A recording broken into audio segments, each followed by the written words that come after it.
चलिए अब आप मुझे रिवाइज कराइए, what is the formula for nominal GDP. बताओ क्या फॉर्मूला था नॉमिनल जीडीपी का? Nominal GDP, current year production into current year price. Yes, production current year into price current year. पक्का ऐसे ही? Next, tell me the formula of real GDP. बताएं क्या real GDP का formula? Current year production into base year price. Very nice, current year production into price base year. Now, what will happen if we will divide nominal GDP to real GDP? अगर मैं इन दोनों को divide करूं तो क्या हाल होगा? Let's check it. Nominal GDP upon real GDP अगर मैं करता हूं तो क्या दिख रहा है आपको? प्रोडक्शन करंट ईयर और प्रोडक्शन करंट ईयर, ये दोनों आपस में कट हो जाएंगे, yes or no? Yes, sir. बचेगा क्या? Price of current year divided by price of base year, यही बचेगा। पक्का? Yes, sir. सपोज ये होता हमारा 10,000 units into 500 divided by 10,000 units into 250। तो हमने क्या ऑब्जर्व किया होता सर? ये और ये आपस में कट हो जाता, क्या बचता हमारा? 500 अपॉन 250। तो फिर हम इसको कैसे लिखते?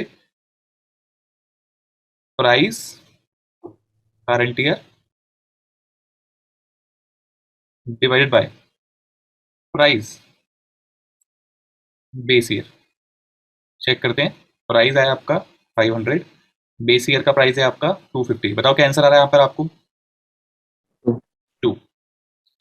तो अगर हम नॉमिनल जीडीपी को रियल जीडीपी से डिवाइड करते हैं तो हम क्या ऑब्जर्व कर रहे हैं? हम ऑब्जर्व कर रहे हैं कि ये एक फॉर्मूला क्रिएट हो रहा है जिसमें हम क्या ऑब्जर्व करते हैं? करंट ईयर की price divided by base year की प्राइस हो रहा है। क्यों? क्योंकि इन nominal GDP and real GDP जो चीज कांस्टेंट है वो है करंट ईयर का प्रोडक्शन। सो उसको हम यहाँ पर नेगेट करके डिलीट कर देते हैं, एक नया फॉर्मूला क्रिएट होता है जो कि current year price upon base year price होता है। अब आप मुझे प्लीज एक बार सोच के बताओ इस 2 का क्या मतलब है? इस 2 के मतलब को समझते हैं। हमने क्या चीज ऑब्जर्व करी? हमने ऑब्जर्व किया कि price of current year divided by price of base year is equals to 2। यही चीज निकल के आई ना अभी जस्ट हमारे पास।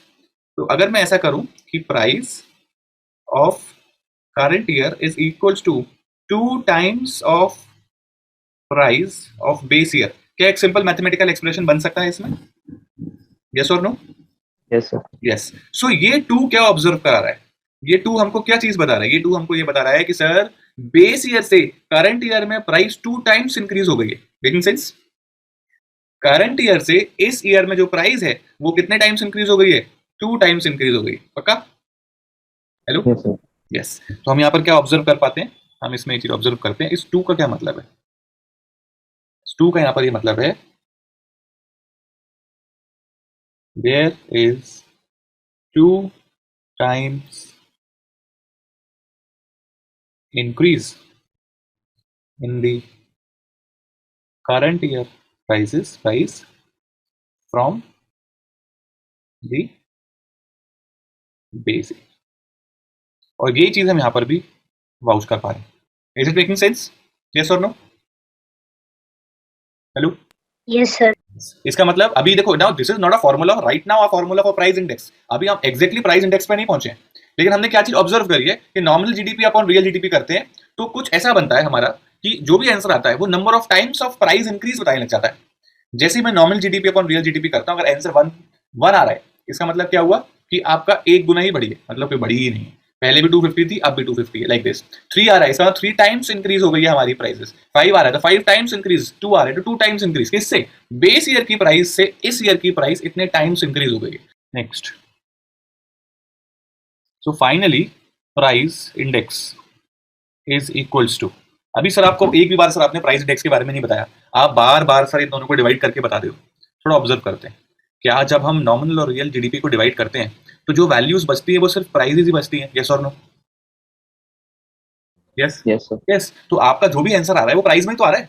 तो इंडेक्स क्या होता है? Index is just a price का formula like this, price index. तो अगर हम किसी कंट्री का प्राइस इंडेक्स चेक कर रहे हैं तो हम क्या कर रहे हैं? बेस ईयर से करंट ईयर में अगर हम कंपेयर करें उसकी प्राइसेस को, तो हमको जो चीज मिलेगी उसको हम बोलते हैं प्राइस इंडेक्स। तो इन एक्चुअलिटी हम प्राइस इंडेक्स में प्राइस को ही कंसीडर कर रहे हैं, बेस ईयर और करंट ईयर की। लेकिन किस तरीके से कर रहे हैं? जीडीपी के through, nominal GDP upon real GDP. So क्या सर यही फॉर्मूला है? नहीं, फॉर्मूले में एक हल्का सा अपग्रेड है। Price index is equals to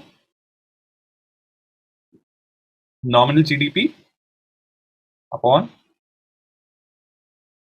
real GDP into 100। बस ये अपग्रेड है, पर मेन कॉन्सेप्ट तो यही है। इनटू 100 से क्वेश्चन आंसर में बहुत बड़ा चेंजेस नहीं होता, जो भी आंसर आएगा उसमें आगे 2 जीरो लग जाएंगे, बस इतना ही चेंज है। लेकिन जो कोर वैल्यू है वो ये है, प्राइस इंडेक्स का जो कोर फॉर्मूला है वो ये है। उस फॉर्मूले का नॉमेनक्लेचर चेंज कर देता है इनटू 100। अब उसको भी हम समझेंगे, उससे पहले इसको और फर्दर डराइव कर लेते हैं।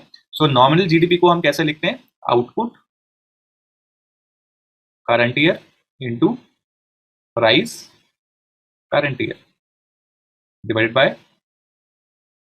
Output current year into price base year into 100। अब यहां पर क्या हुआ? इससे ये कट हो गया। क्या मिलता है हमको इसके बाद? Price of current year divided by price of base year into 100। ये क्या चीज डिनोट कर रही है? This is the